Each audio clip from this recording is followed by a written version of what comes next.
Bom dia pessoal, tudo beleza? Wagner aqui novamente. Na aula de hoje eu quero explicar mais um pouco sobre dendrogramas de similaridade, tá? E eu acho muito importante já comentar com vocês de algumas serventias de dendrograma de similaridade, tá bom? Por exemplo, você pode fazer essa análise se você quiser comparar diferentes materiais genéticos entre folhas diferentes, entre árvores diferentes, coletando uma folha de cada árvore. Você pode fazer essa análise se você quiser, por exemplo, comparar quais são os animais que estão realizando a herbivoria em diferentes plantas. Então, numa planta você joga um produto, na outra planta você não joga o produto. Será que os animais que estão herbivorando a planta são os mesmos, tá? Então, assim, existe um leque muito grande de trabalhos possíveis onde você pode realizar dendrogramas de similaridade, tá?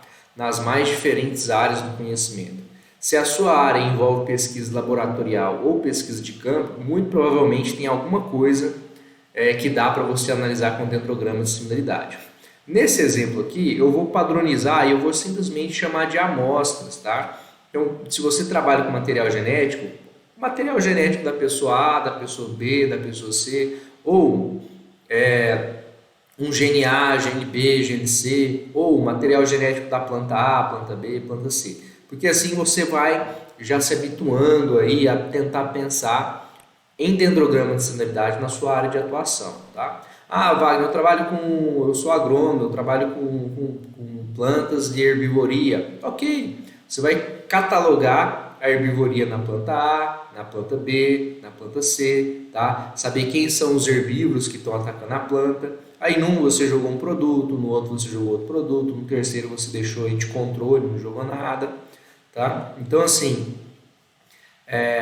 eu acho importante vocês tentarem já inserir dendrogramas de similaridade na vida de vocês, tá bom?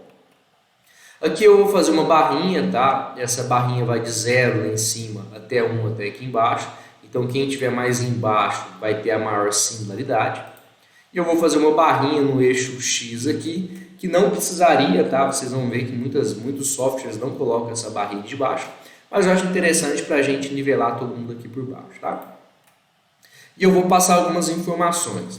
Se vocês não entenderem o que é similaridade, dá uma olhada no meu vídeo sobre similaridades, tá? Sobre coeficientes de similaridade, tá bom? Senão você vai ficar perdido aqui. Assiste ele, volta para cá e assiste esse daqui de dendrograma. Vamos supor que o o material genético da planta A seja parecido com o material genético da planta B em 0,5 de similaridade. Wagner, é 0,5%? Não. 0,5 na verdade significa que A e B, se você fizer uma porcentagem, né, ou seja, multiplicar por 100 para virar porcentagem, A e B tem 50% de semelhança, tá? Mas como geralmente esses índices de similaridade o pessoal não coloca em porcentagem, coloca de 0 a 1, o que eu acho até uma bobagem, tá? Era melhor ser 0% e 100% aqui embaixo, mas basta multiplicar esse valor aqui que você teria essa porcentagem. Mas a maioria dos trabalhos trabalham de 0 até 1, tá? Então eu vou deixar como a maioria dos estudos fazem. Qual que é a semelhança de A com C? É 30% de semelhança, de B com C, 60% de semelhança, tá? Então assim, o que vai acontecer aqui? Como que é construído o dendrograma? O dendrograma ele é construído de quem é mais parecido para depois ir para quem é menos parecido. Como assim, Wagner? Se eu tenho somente 3 amostras aqui e eu percebo que B é mais parecido com C do que A com B e B com C, o software ele começa a rodar a análise a partir de quem é mais parecido. Vocês vão ver que a mesma coisa serve para outras análises, tá? Só que nesse caso eu acho que é bem mais intuitivo a gente perceber isso. Então, se você tivesse um monte de comparações, né, Wagner, eu tenho um monte de planta, onde eu cataloguei um monte de insetos que estão frequentando as plantas ali, para tentar entender quem está herbivorando, quem não está herbivorando.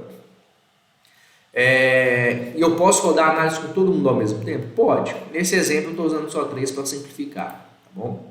Então, primeiro você vai fazer quem é mais parecido. Eu vou começar com B, só porque ele veio primeiro aqui, tá? Você poderia começar com C aqui também, mas tanto faz, tá? Isso não muda a interpretação do dendrograma, tá bom? E aí eu vou colocar o C do lado. Wagner, por que você deu uma distância entre os dois? Porque são amostras diferentes. Mas por que tem que ser essa distância? Na verdade, não, tá? Quem escolhe essa distância aqui é você. Se você acha que eles têm que ficar na mesma distância, deixe na mesma distância. Se vocês acham que pode ficar um pouco mais perto aqui, né, uma distância diferente dessa que eu coloquei, pode fazer, tá? Geralmente nos softwares dá para você ajustar essa distância, tá?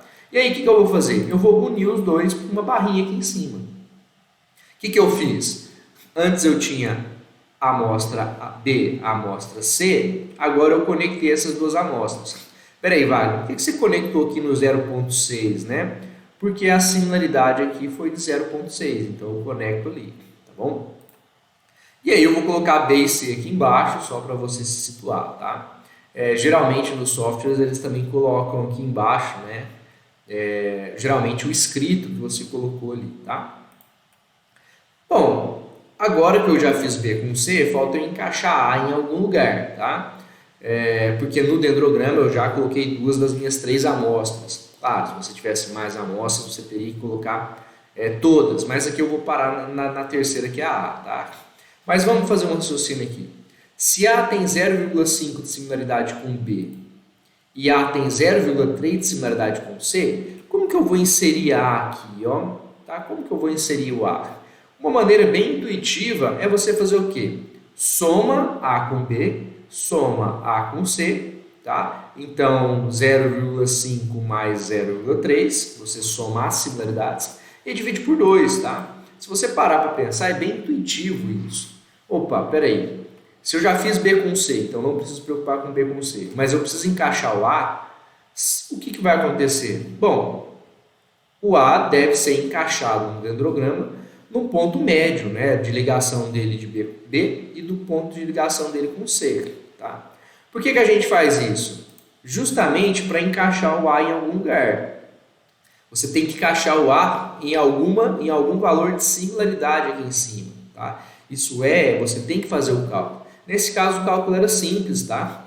Por que ele é feito assim, dessa forma que eu estou mostrando? Porque você não quer encaixar A com B ou A com C. Você quer encaixar A no grupo BC. Tá vendo que é no grupo BC? Por isso que faz sentido você calcular a média desse grupo. Olha só, a média da distância de A com esse grupo aqui. Isso é bastante importante, tá? Tem outras formas de fazer? Tem, mas esse formato aqui é o mais comum e o pessoal chama de método ou técnica de ligação de média de grupo, tá? Mais à frente eu vou comentar mais sobre ela. O pessoal também chama de UPGMA. Bom, aqui eu vou fazer um exemplo um pouco mais complexo, tá? Colocando mais áreas, só para vocês verem um pouco mais sobre tomadas de decisão que o software toma quando roda a análise ou que você tomaria se fizesse a análise na mão, tá bom? Aqui eu passei vários outros valores que eu acrescentei aqui uma amostra D, tá bom? Então eu peguei uma nova amostra ali. E aqui eu mudei os valores, tá? Porque é uma outra amostragem. Não tem nada a ver com o exemplo anterior, não, tá? É uma outra amostragem. Então eu tenho que agora calcular a similaridade de todo mundo com todo mundo. Esse é sempre o primeiro passo, tá? Quando você tem esse tipo de dados, calcula a similaridade de todo mundo com todo mundo. Não se preocupe que tem isso nos meus vídeos anteriores, tá? Sobre dendrograma, sobre similaridade. Aqui, beleza, tá? E aí eu vou fazer a mesma figurinha. Wagner, é sempre a mesma figurinha? O que muda é que no software ele aumenta, diminui os espaçamentos, mas dá para você editar isso, tá? Não tem muito problema não. Agora uma pergunta que eu faço para vocês pensarem aí. Quem quiser dar pausa no vídeo e pensa um pouquinho sobre isso. Por onde vocês começariam a fazer o dendrograma? Você começaria a fazer qual grupo primeiro? Tá? Você começaria A com B? Você começaria B com D? Tá? Por que isso é importante? Porque sempre os dendrogramas começam por quem é mais parecido entre si e aí ele vai continuando a análise, tá? Então ele começa por quem é mais parecido. Não que ele fique encaixado no gráfico, ali é onde eu estou colocando, tá? Mas a maneira que o software roda é começando com quem é mais parecido, tá bom? E aí, com quem você começaria? Nesse caso, pessoal, né, quem deu uma pensada ali, A com D de dado. Tá? Por que você começaria A com D? Porque é onde tem a maior similaridade, é 0,8. Então é fácil você encaixar aqui no dendrograma. Tá? Então, no caso aqui, sempre comece pelas maiores similaridades e siga a análise. Tá? Nesse exemplo, A com D. E depois que você fizer A com D, é o quê? Com quem que você vai fazer a análise? Depois, se você olhar aqui, ó, B com C é o próximo valor mais alto de similaridade. Tá? Então, você faz A com D, B com C e vai montando a sua análise. Então, nesse caso aqui, você vai ligar A com D no 0,8. Rodou. Então, você já resolveu o problema de A, você já resolveu o problema de D. Não precisa pensar neles mais, tá bom? Já resolveu A com D, você não tem que encaixar ele mais no dendrograma, nenhum dos dois. Agora, e B com C? B com C você vai fazer no 0,6. Eu vou fazer do lado direito aqui, tá? Da tela, mas vocês não precisam se preocupar. Ah, Wagner, e se eu quiser colocar do lado de lá, tá? Ao invés de colocar aqui, né? Colocar, por exemplo, aqui nesse espaço. Pode também, não tem problema. Você pode pegar esse A com D e jogar para cá, tá? Você pode pegar o B com D, B com C e jogar para cá, não tem problema. Eu estou fazendo dessa forma aqui só para explicar a análise, tá? Mas no software lá ele faz do jeito que ele achar melhor, tá bom? Agora você vai pegar e falar o seguinte: peraí, Wagner, tudo bem. Eu fiz A com D e B com C, mas e se eu quiser saber qual é a semelhança entre esses dois grupos, né? Ou seja, qual que é a semelhança do grupo AD em relação ao grupo BC? Isso é interessante, tá? Porque você já tem a similaridade de A com D e tem a similaridade B com C. Só que você ainda não calculou a similaridade do grupo AD com o grupo BC, tá bom? Então, como que você faz isso? Lembra do exercício anterior, onde a gente calculou isso? Agora você vai fazer a mesma coisa. Mas o que acontece? Aumenta o cálculo um pouco. Como assim aumenta o cálculo? Como eu tenho mais áreas aqui, antes de eu fazer uma média, né, eu tenho que calcular as semelhanças. Então, o que você vai fazer? Primeiro, qual que é a similaridade de A com B? Segundo, qual que é a similaridade de A com C? Tá? Porque A está num grupo, B e C estão no outro grupo. Então, você calcula essas similaridades, que já está pronto aqui. Tá? O próprio software, se você jogou os dados corretamente, já vai ter calculados para você. E agora você soma também a similaridade D com B e D com C. Então, note que aumentaram, tá? O número de valores de similaridade. No exemplo anterior, era A com B e A com C. Agora, é A com B, A com C, só que eu também tenho D com B, D com C. Tá? Então, aumentou o número de valores de similaridade. Então, nesse caso, você divide por esse número de valores. Nesse caso aqui, ó, eu tenho A com B, que é 0,5, mais A com C, que é 0,3, mais D com B, que é 0,4, mais D com C, que é 0,3. Então, eu tenho 4 valores de similaridade, por isso que eu vou dividir por 4. Tá? E aí você acha qual que é o ponto onde você vai conectar o grupo AD com o grupo BC. Tá? Que aí eu fiz o somatório aqui, dividido por 4, vai dar 0,37. Tá? Então, o grupo AD tem 37,5% de semelhança com o grupo BC. E agora você conecta os grupos. Ó. Eu vou conectar eles aqui em cima. Ó. Essa setinha do A e D vai ficar maiorzinha, porque eu tenho que conectar os grupos lá em cima. E pronto, eu faço uma barra horizontal conectando os grupos AD e BC. Tá? É muito comum o pessoal dar nomes para os grupos. Por exemplo, para não ficar chamando de grupo AD, ele pega e chama, esse aqui então é o grupo 1. E esse daqui é o grupo 2. Então, eu conectei o grupo 1 com o grupo 2, mais ou menos no 0,37. Tá? Aqui é porque eu fiz na mão, né? Ficou muito próximo do 0,4. É só para vocês entenderem aí como que a análise volta. Tá? E aqui, mais um exemplo, o último exemplo desse vídeo aqui que eu vou passar para vocês. Eu mudei os valores de novo. Então, é um outro exemplo diferente dos anteriores. Tá? Eu mudei os valores para vocês entenderem uma coisinha aqui. Vamos montar o dendrograma. Quando você vai montar o dendrograma, você vai perceber uma coisa muito comum de acontecer quando você tem uma grande quantidade de dados. Tá?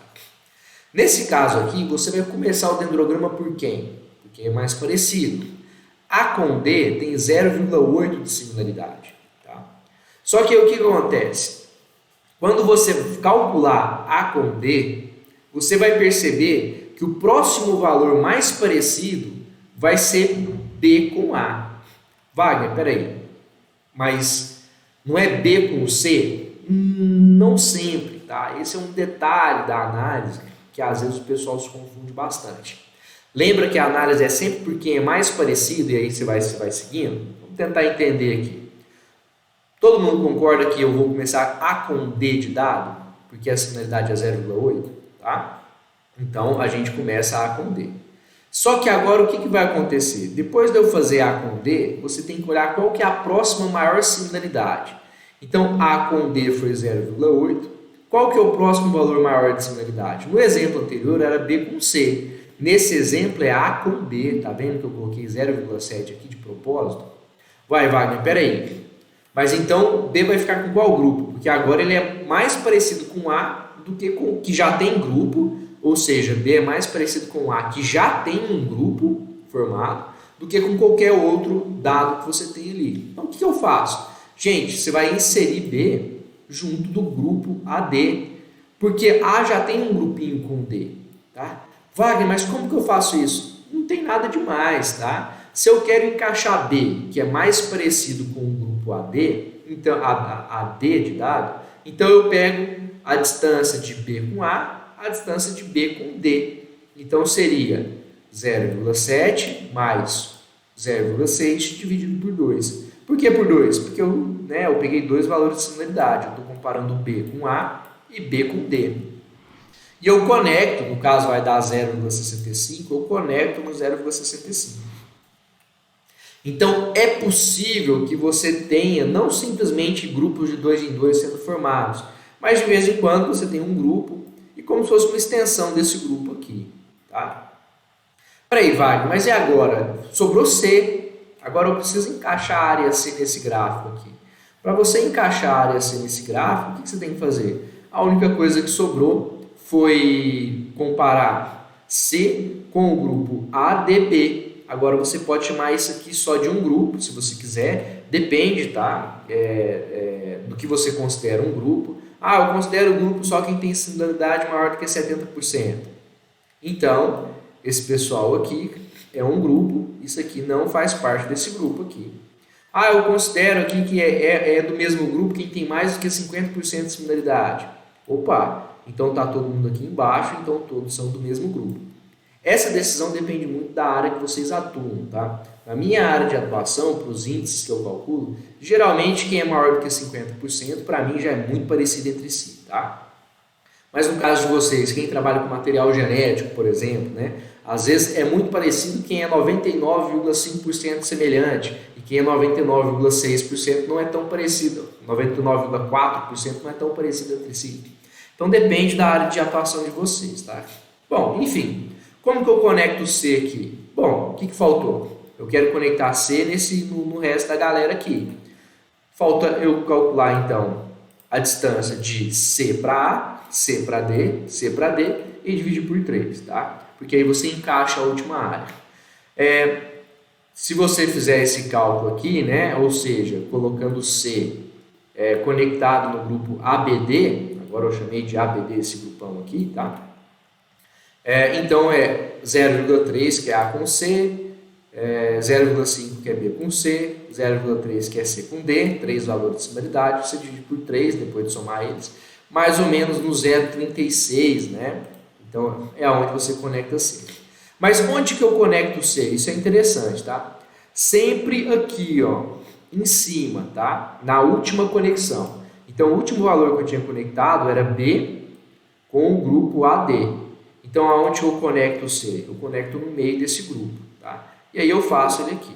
Wagner, aqui você deixou uma distância maior, o que tem a ver? Essa distância aqui, ó, tá maior do que essa daqui. Não, é porque na hora de eu fazer aqui, não consegui fazer padronizado essas distâncias, mas não tem nada a ver. O que é importante que vocês notem aqui? Bateu o olho nesse dendrograma, opa, C é a área mais diferente entre as outras. É o valor aqui mais diferentão que você tem, tá? Ou seja, se você trabalha com material genético, opa, esse é o mais diferente entre todos. Trabalha com herbivoria, opa, essa planta foi herbivorada por animais diferentes, tá? E esses dois aqui muito parecidos entre si. O que acontece? Tá? Vai muito um pouco de interpretação, tá? Nesse momento aqui, de definir os grupos, tá? E aí depende da área de atuação de vocês, como eu já tinha falado anteriormente. No meu caso, o que são os grupos? Geralmente, com o tipo de dados que eu trabalho, é grupo quem tem mais do que 50% de semelhança. Então, nesse caso, como que eu interpretaria esse dendrograma? Opa, eu tenho um grupo ABD e eu tenho uma área isolada C. Se C tivesse junto com outra área aqui, tá? Aí eu poderia continuar a interpretação, tá bom? Ah, Wagner, eu trabalho na minha área de atuação, o pessoal considera acima de 0,3 de similaridade um valor alto, tá? Então, nesse caso, quantos grupos você teria? Bom, se quem tem mais do que 0,3 de similaridade é considerado semelhante entre si na sua área de atuação, então você tem um grupão só, tá? Então, assim, essa interpretação vocês só vão melhorar lendo artigos das áreas de vocês, tá bom? Então, eu espero que esse vídeo aqui, ele tenha sido útil para vocês, tá? Aqui eu só coloquei o nome da técnica, essa técnica de agrupamento baseado nas médias, como eu fiz nos exemplos anteriores e agora, é chamado de média de grupo, é assim que vai estar nos artigos científicos para vocês. Ou, se tiver em inglês, UPGMA, tá? Unranked Pair Group Method Using Arithmetic Averages, né? Ou, né, simplesmente você vai usar médias aritméticas para unir os grupos. Eu li um trabalho que não foi feito assim, foi feito com ligação simples, ou foi feito com média ponderada, não sei o que. Gente, cada área tem o seu. Eu estou explicando o mais utilizado aí para a maioria dos trabalhos que você vai estar utilizando como referência. Mas se na área de você usa outro método de ligação, não se preocupe, tá? É só a maneira de conectar com o grupo que é diferente, tá? E eu vou fazer outro vídeo mais curto, mais simples em relação a isso para vocês, tá bom? Um abraço aí, espero que o vídeo seja útil. Dá um like, compartilha, se inscreva.